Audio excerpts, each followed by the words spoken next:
হালকা ভাই, তোমার বাড়ি থেকে ফোন এসেছে। হ্যালো। হালকা, তোর জন্য মাইয়া দেখেছি, শিগগিরই ছুটি নিয়ে বাড়ি আয়। স্যার, আমার বিয়ে ঠিক হয়ে গেছে, আমার 1 মাসের ছুটি লাগবে। কি বলছো হাল্ক? বিয়ের জন্য মাত্র 1 মাস? আমি তোমাকে পুরো 2 মাস দিলাম, যাও এনজয় করো। আরে ওস্তাদ, 2 মাসের ছুটি পেয়েছি, এবার ধুমধাম করে বিয়ে হবে। রাস্তা ছাড়ো সবাই, আর্মি হাল্ক বাড়ি আসছে।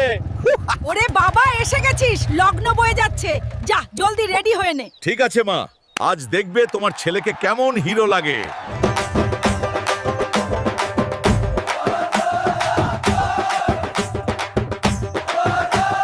হালকা ভাই থামুন, হেডকোয়ার্টার থেকে ইমার্জেন্সি ফোন এসছে। হ্যালো। হালকা ভাই শিগগিরই আসুন, বর্ডার পরিস্থিতি খুব খারাপ, আমরা আর পারছি না।